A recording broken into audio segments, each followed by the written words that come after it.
संघर्षों को बयां करती है पत्थरों पर पड़ी ये निशानियां, जिनमें होते हैं हौसले, बनती है उनकी ही कहानियां।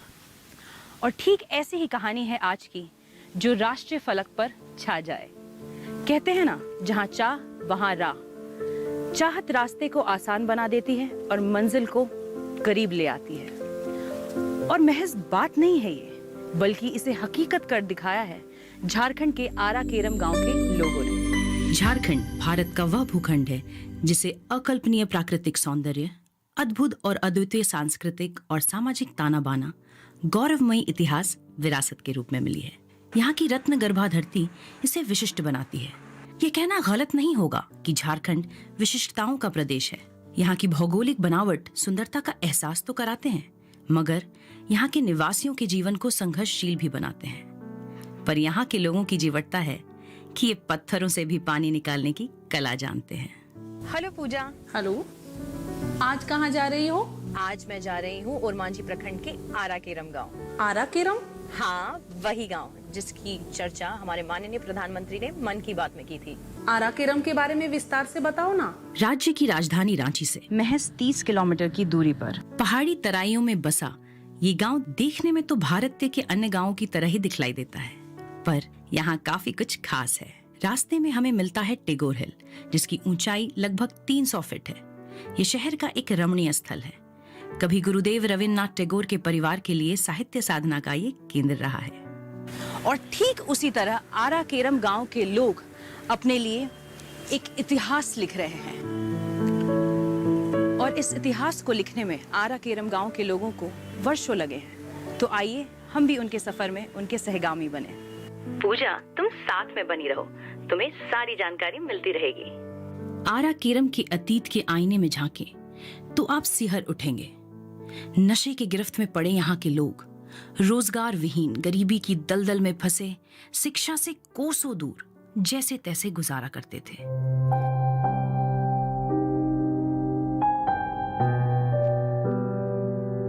पहले यहाँ के लोग आजीविका के लिए जंगलों से लकड़ी काटकर आसपास के बाजारों या शहरों में बेचा करते थे, या मजदूरी करके किसी तरह अपना गुजारा करते थे। नशे की लत कुछ ऐसी थी कि कमाई का 60 से 70% पैसा नशे में खर्च कर देते थे। मगर पिछले 7-8 सालों में जो कुछ हुआ है वह चमत्कार से कम नहीं है।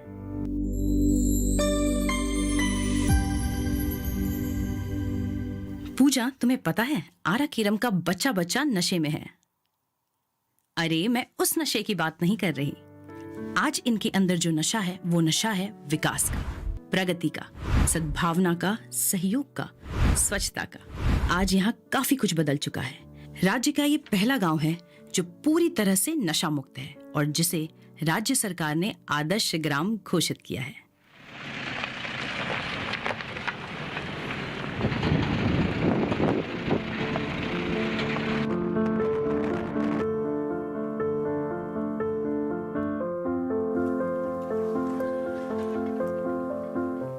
जब हमने गांव में प्रवेश किया तो सामने हमें बोर्ड पर लिखा मिला, मुस्कुराइए, आप नशा मुक्त आरा केरम में हैं। कई घरों की दीवारों पर साफ शब्दों में लिखा है, नशा मुक्त गांव। इस गांव को जानने और समझने की उत्सुकता और हमारी प्रबल जिज्ञासा हमें यहाँ तक खींच कर लाई थी।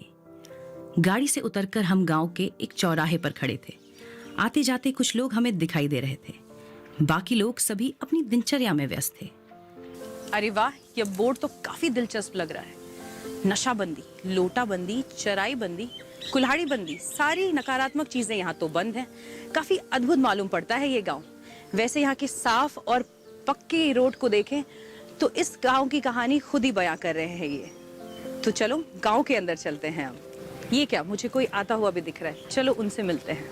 जोहार जोहार। जोहार दीदी, जोहार जोहार जोहार। आप इसी गांव में रहते हैं? जी हम इसी गांव के हैं। हम ग्राम वन प्रबंध एवं संरक्षण समिति के अध्यक्ष हैं। अरे वाह, क्या बात है। क्या नाम है आपका? मेरा नाम हुआ रमेश बेदिया जी। तो आप मुझे चलते चलिए आपसे भी बातें हो बिल्कुल, जाएंगी बिल्कुल, बिल्कुल। और प्रधान जी से भी मिल लूंगी। अच्छी बात है, चलिए। जी, तो बताइए आपके गांव के बारे में खास बातें। 2 गांव हम लोग हैं, आरा और हाँ। खिरम, अलग अलग गांव है, लेकिन जी। कुछ भी हम लोग कार्य करते हैं तो एक साथ मिला करके कार्य करते हैं। और ग्राम सभा भी होती है तो हम लोग एक साथ करते हैं, और बैठक वगैरह हम लोग करते हैं। और इस गांव में हम लोग 5-6 नियम जो अपनाए हैं, उस नियम को हम लोग दोनों गांव फॉलो कर रहे हैं जी, बड़ी अच्छी जी, तरीका से। जी। जैसे सफाई के मामले में हो, ये हमारे प्रधान जी दीदी आए हैं मिलने के लिए। जोहार जोहार। जी, धन्यवाद। तो मैं जब आ रही थी आपके गांव में तो सबसे पहली चीज़ जो मुझे दिखी वो था बोर्ड। काफ़ी सारे बंदियों के बारे में उसमें उसका जिक्र किया हुआ है, तो उसके बारे में मुझे पहले आप बताइए। हम लोगों ने जो यहाँ पर ग्राम सभा को जो स्टार्ट किए है ना, ग्राम सभा को जब मजबूती किए तो हम लोग जो है ग्राम सभा में कुछ हम लोग काम करने लगे। तो काम करते करते जो है कुछ हम लोग का पॉइंट मिला है ना। तो उसमें हम लोग का क्या पॉइंट मिला, एक नंबर में कि श्रमदान। तो श्रमदान जो है, श्रमदान एक ऐसा महत्वपूर्ण चीज़ है कि श्रमदान से बहुत सारी चीज़ जो है उसमें काम होती है। जैसे देखिएगा कि आपको श्रमदान करिएगा तो आप क्या होता है कि मतलब ग्राम सभा को मजबूती मिलती है। कैसे मजबूती मिलती है कि सभी महिला पुरुष नौजवान बच्चे मिलकर काम करते हैं ना, तो उसमें आनंद लगता है, खुशी मिलती है, और कब काम खत्म हो जाता है उस पता भी नहीं चलता है। काफ़ी बेहतरीन सोच है। ये सोच तो आजकल शहर में भी देखने को नहीं मिलती, और आप गांव में रहकर इतने सकारात्मक सोच के साथ चल रहे हैं, तो आखिर ये बदलाव कैसे आया? क्या हमेशा से ये गांव इसी सोच पर चल रहा था या फिर कुछ बदला? पहले हम लोग का आधा दादा लोग, क्या हमारे माँ पिताजी लोग थे कि लोटा लेके लोग बाहर जाते थे शौच करने के लिए। तो हम लोग यहाँ बोले कि भाई लोटा जो है, लोटा बंदी, मतलब अब लोटा बंद हो गया, अब सभी का घर में शौचालय बन गया है, सभी लोग शौचालय भी यूज करेंगे, शौच करें, खुले में शौच नहीं करना है। और उसके बाद है आपका नाशाबंदी। तो इस गांव में पूर्ण रूप से आरा केरम के बीच में पूर्ण रूप से नाशाबंदी है। यहाँ कोई भी व्यक्ति, चाहे महिला हो, पुरुष हो, नौजवान हो, या कोई भी व्यक्ति नशा नहीं करते हैं, ना बनाते हैं, है ना बिक्री करते हैं। किसी तरह का यहाँ पाबंदी है नशा के लिए। यहाँ तक कि हमारे गांव में दो जगह दुकान है, वो दुकान में आपको पान, गुटखा, तिरंगा कुछ नहीं मिलेगा।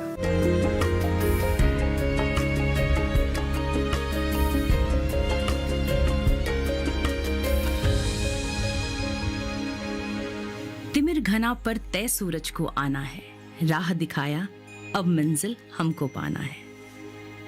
गांव के कुछ नवयुवकों ने प्रेरणा पाकर बदलाव की एक नई कहानी की शुरुआत की। अड़चनें तो काफी आई, पर उन्होंने हार नहीं मानी, निरंतर प्रयास करते रहे। इसमें गांव की महिलाओं ने भी इनका साथ दिया। धीरे धीरे कुछ ही महीनों में सफलता इनके हाथ लगी और गांव नशा मुक्त हो गया।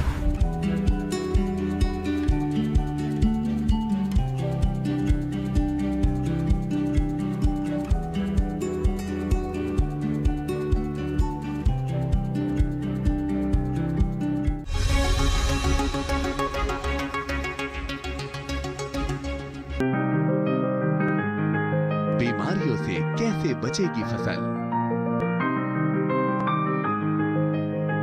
मवेशियों की मुश्किलों का क्या है हल, कहां से लाएं बीज, कितनी लगेगी खाद,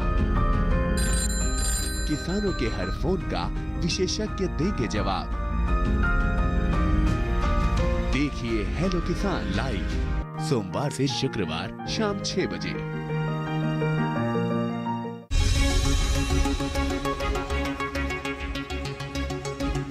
झारखंड के जनजाति बहुल क्षेत्रों में शराब की परंपरा सदियों से चली आ रही है। पर्व त्योहार हो, कोई भी जश्न हो, यहाँ शराब भारी मात्रा में इस्तेमाल किया जाता है।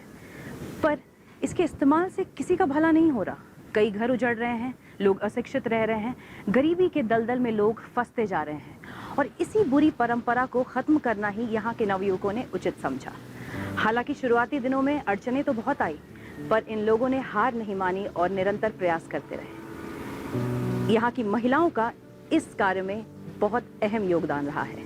उन लोगों ने पुरुषों के साथ मिलकर बढ़ चढ़कर हिस्सा लिया और इस पूरे गांव को नशा मुक्त बनाया और आलम ऐसा है कि आज राष्ट्रीय स्तर पर यह एक आदर्श गांव के रूप में जाना जाता है।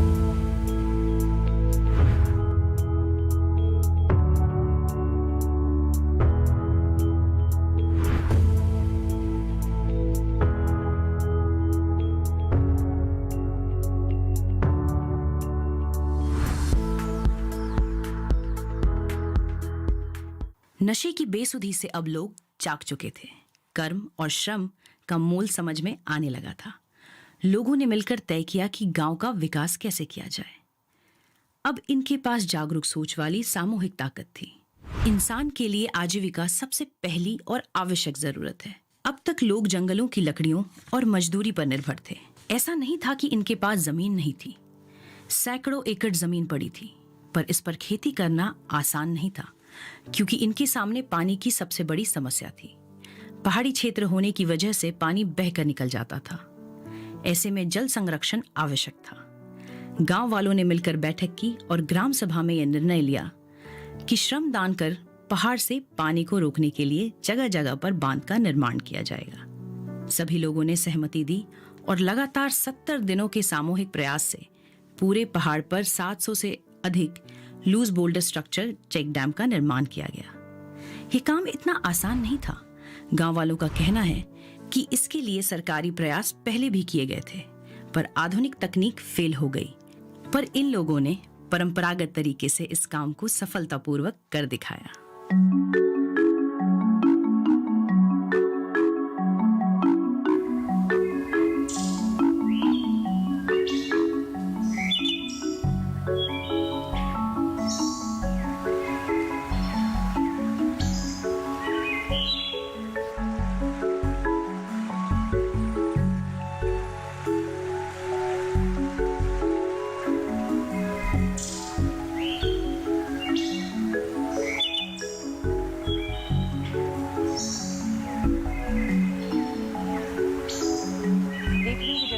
चढ़ाई करते जा रहे हैं, जंगल घना होता जा रहा है, तो उस वक्त आप लोगों को ये चेक डैम बनाने में समस्याएं तो आई ही होगी। देखिए, समस्या यहाँ पर बहुत तरह का आई। हम लोग जो 70 दिन जो कार्य हम लोग किए थे, इस 70 दिन में बहुत सारा समस्या हम लोग को परेशानी झेलना पड़ा। इसमें देखिए, जितना ऊपर जाइएगा ना उतना घना मिलेगा। और हम आपको बोले ना कि यहाँ 500 प्रजाति के पेड़ पौधा पाए जाते हैं। और हम लोग जिस समय यहाँ पर काम कर रहे हैं तो उस समय जो है बहुत लोग बोलते थे कि मेरा चावल नहीं है, मेरा इस तरह का परेशानी है। लेकिन सभी लोगों को जो है हम लोग जो है समझाने का काम किए, लोगों को सोच में परिवर्तन लाए।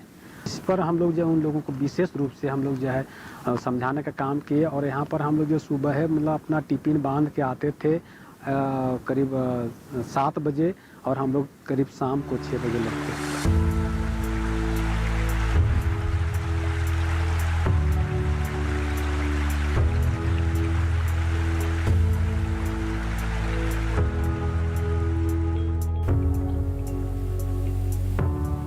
पहाड़ों के पत्थरों से रिश्ता ये पानी मिनरल से भरपूर है और स्वाद भी अद्भुत है। ये ना सिर्फ यहाँ के खेतों की बल्कि लोगों की प्यास भी बुझा रहा है।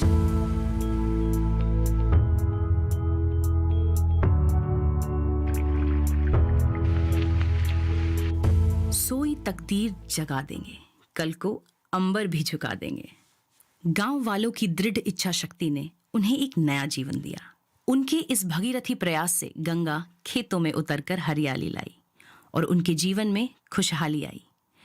इस तरह से इतने ऊंचे पहाड़ से पानी को अपनी सुविधा अनुसार लाना ये ग्रामीण इंजीनियरिंग का अद्भुत नमूना है।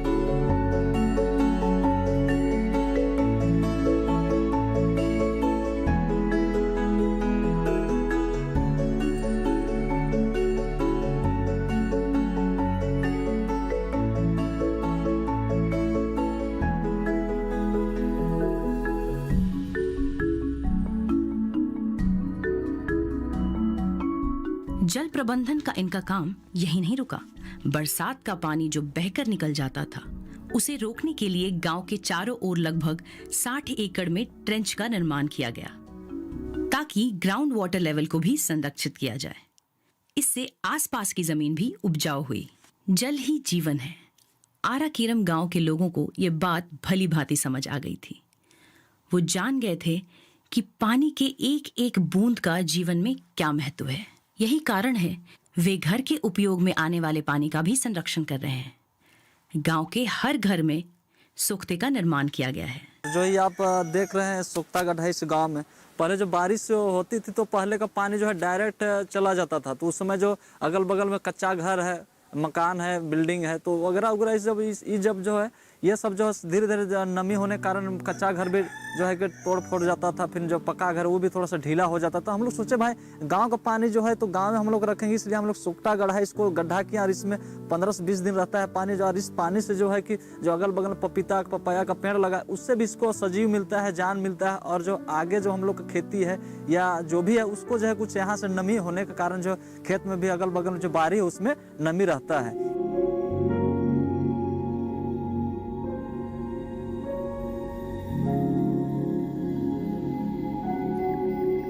झारखंड एक पहाड़ी क्षेत्र है। यहाँ वर्षा तो होती है पर बारिश का पानी बहकर निकल जाता है और इसी समस्या से जूझ रहा था आरा और केरम गांव।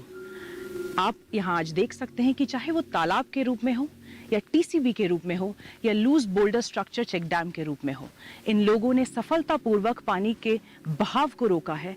पानी जहां गिरता है ये वहीं उसे रोक लेते हैं और सफलतापूर्वक खेतों तक पानी लेकर आ रहे हैं। और आप इसका परिणाम ये देख सकते हैं कि चारों ओर हरियाली छाई है और सकारात्मक बदलाव देखने को मिल रहा है।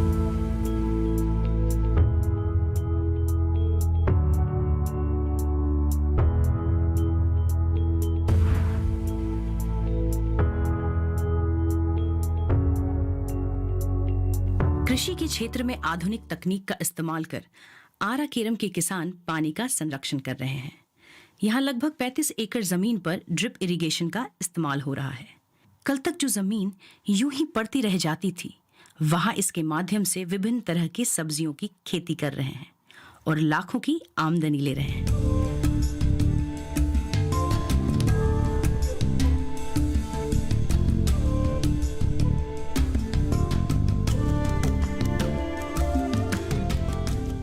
आज यहाँ लगभग 60% भूमि पर कृषि कार्य किया जा रहा है। कल तक बेरोजगारी का दंश झेल रहे लोगों के पास आज कृषि एक बहुत बड़ा रोजगार बन के उभरा है। मजदूर आज किसान बन अपने जीवन को बेहतर बना रहे हैं और ये हुआ है नशा मुक्ति के बदौलत। यहाँ के लोग अधिकारों से अधिक अपने कर्तव्यों की बात करते हैं। कहते हैं ना कि खुद ही को कर बुलंद इतना कि खुदा भी तुझसे पूछे, बता तेरी रजा क्या है। कर्तव्य के प्रति ऐसी निष्ठा को देखकर लोगों की मदद के लिए सरकारी महकमा भी इन तक पहुंचने लगा। मनरेगा के तहत यहाँ कई कार्य किए गए। सरकार की अन्य योजनाओं का लाभ भी इन्हें मिला। एक और चीज मैं आपको बताऊं, पिछले 2.5 वर्षों में ही इस गांव में लगभग 40 मोटरसाइकिल खरीदी गई है, 1 ट्रैक्टर खरीदा गया है, 2 4 पहिए की गाड़ियां खरीदी गई हैं जो सामान ढोने के काम में आती हैं, 1 टेम्पो लिया गया है।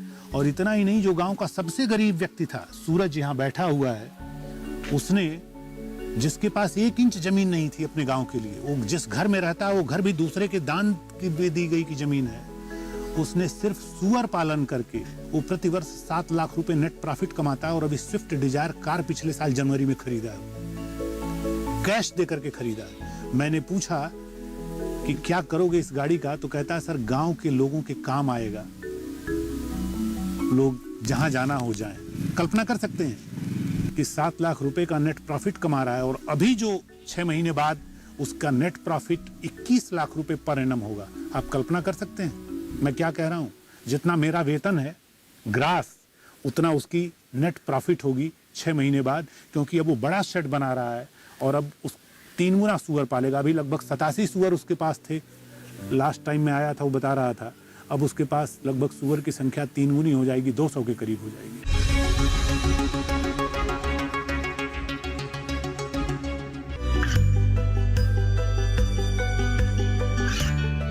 गांवों और पिछड़े क्षेत्रों में सरकारी योजनाओं की जानकारी पहुंचा। देश में कौशल और क्षमता विकास कर ग्रामीणों को सामाजिक बदलाव और विकास से जोड़ने की दूरदर्शन किसान की पहल चौपाल चर्चा देखें सोमवार से शुक्रवार सुबह 9 बजे।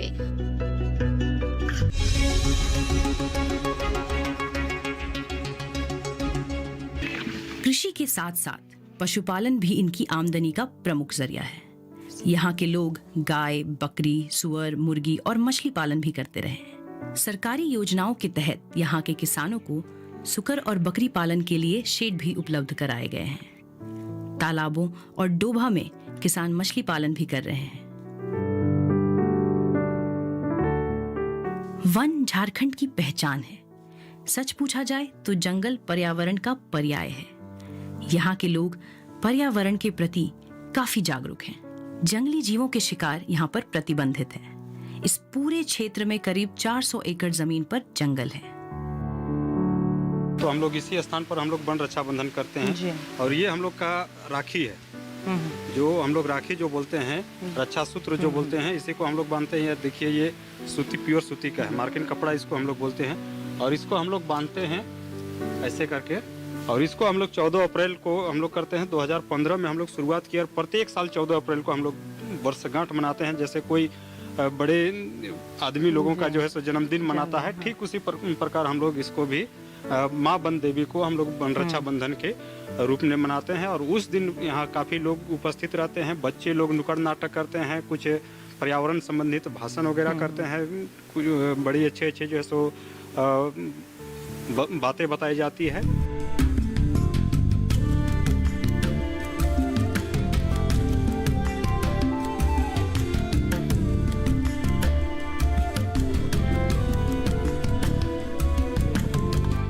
तो हमने देखा कि आरा केरम गांव के लोगों ने जंगल के महत्व को समझा और जंगल के लिए एक दिवस निर्धारित किया है, जो कि है 14 अप्रैल का।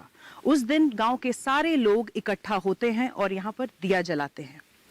रक्षाबंधन में जिस तरह से बहनें अपने भाइयों की कलाई में राखी बांधती हैं ताकि उनके भाई उनकी रक्षा करे, ठीक उसी तरह यहाँ के ग्रामीण इन वृक्षों पर रक्षा सूत्र बांधते हैं ताकि यहाँ का जंगल उनकी रक्षा कर सके, उनके जीवन में खुशहाली ला सके। और यह प्रक्रिया मानव का प्रकृति के प्रति समर्पण भाव दर्शाता है।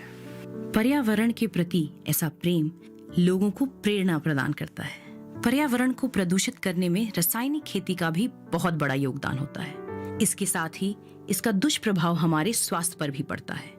यहाँ के जागरूक किसान इस बात को भली भांति समझते हैं और यही कारण है कि अब ये जैविक खेती की ओर अग्रसर हो रहे हैं। खरपतवारों से उर्वरक और मिट्टी तैयार कर रहे हैं। गोबर का प्रयोग खेतों में ज्यादा कर रहे हैं। गांव में गोबर गैस प्लांट भी लगा हुआ है, जिससे ईंधन भी प्राप्त हो रहा है। यहाँ केवल हम लोग अमृत जल का उपयोग कर रहे हैं। अमृत मिट्टी हम लोग अभी तक से नहीं उपयोग किए हैं। अमृत जल, इसमें हम लोग इसको अमृत जल को 10 लीटर पानी में उसको हम लोग मिला करके 1 लीटर निकालते हैं। 10 लीटर पानी मिला करके इसको हम लोग जड़ में भी दे सकते हैं और ऊपर से हम लोग छिड़काव भी कर सकते हैं, जैसा लोग बनाता है। और नहीं तो ड्रिप इरिगेशन हम लोग का लगा हुआ है, तो ड्रिप इरिगेशन से भी हम लोग उसको चला लेते हैं। तो जड़ में जाती है तो ज्यादा जो है सो बेहतर होती है, जल्दी जो है सो पौधा ग्रोथ में आती है। आज गांव का हर बच्चा स्कूल जाता है। अभिभावक शिक्षा के महत्व को समझ चुके हैं। गांव का सरकारी स्कूल बच्चों से भरा रहता है। उन्हें हर तरह की सुविधाएं प्रदान की जाती हैं। कोई बच्चा स्कूल नागा नहीं करता। सचमुच आरा केरम गांव की कहानी लोगों को प्रेरणा देती है।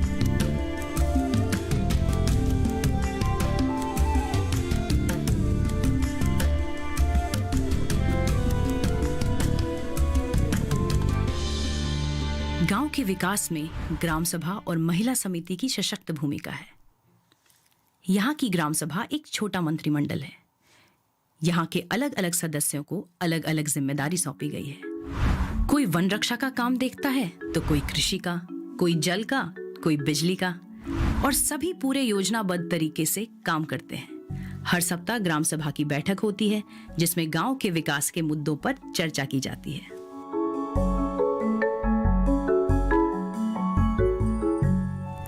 वाह, उसने अपनी चाहत को भी क्या खूब सजाया है। आज यहाँ सूरज भी चिराग बनकर आया है। ये इनकी चाहत का ही परिणाम तो है कि आज आरा केरम गांव अपनी एक राष्ट्रीय पहचान बना चुका है। तभी तो हमारे माननीय प्रधानमंत्री मन की बात में इस गांव का जिक्र कर रहे थे। और यहाँ के आसपास के गांव भी इस गांव से प्रेरणा ले रहे हैं। और आप देख सकते हैं मेरे पीछे बहुत सारे लोग मौजूद हैं जो दूसरे गांव से आए हैं, दूर दराज से आते हैं और वो भी रोजाना इस गांव से बहुत कुछ सीखने, ताकि वो भी कामयाबी के रास्ते पर चल सके। तो आइए इनसे बातचीत करते हैं। नमस्ते। क्या नाम हुआ आपका? मेरा नाम पूजा देवी है जी। कौन से गांव से आई हैं आप? मेरा गांव तो हुआ सूरजपुर, बसिया प्रखंड, गुमला जिला से। इस गांव का जानकारी जब हम ट्रेनिंग ले रहे थे लोक प्रेरक का, जो रांची हेल्थ सेट है वहाँ से, तो वहाँ सर लोग बताए थे कि आरा केरम एक ऐसा गांव है जो नशा मुक्त गांव है। तो नशा मुक्त गांव है उस तो हम सुने, लेकिन हमको विश्वास नहीं हो रहा था कि हमको नशा मुक्त गांव ऐसा कभी हुआ नहीं है और कहीं होगा भी नहीं। ऐसा मेरे मन में बहुत से सवाल उठ रहे थे, लेकिन ये भी सवाल उठ रहे थे कि हमको वहाँ जाना है और देखना है। बहुत सा ऐसा चाह था कि हम जाए वहाँ और देखें। यहाँ आने के बाद में देखे कि रास्ते बहुत साफ है, सुंदर है। इसमें और एक बात पता चला कि सब कोई एकता है और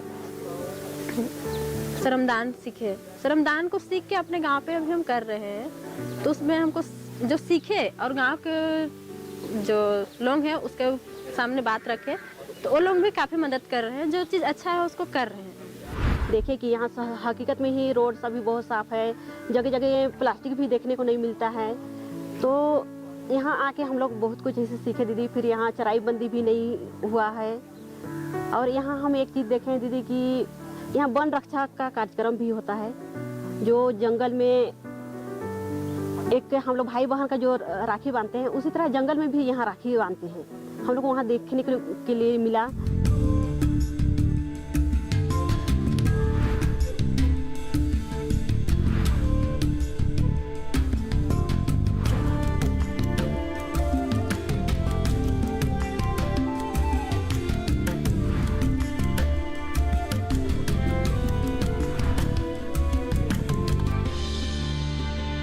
माननीय प्रधानमंत्री श्री नरेंद्र मोदी जी ने जब मन की बात कार्यक्रम के दौरान इस गांव की चर्चा की थी, तो यहाँ के गांव के लोगों का सीना गर्व से फूल उठा। झारखंड का आरा केरम गांव आपसी सहभागिता, अपनी दृढ़ इच्छा शक्ति और सामूहिक प्रयासों के बदौलत राष्ट्रीय और राज्य स्तर पर कई पुरस्कारों से नवाजा गया है।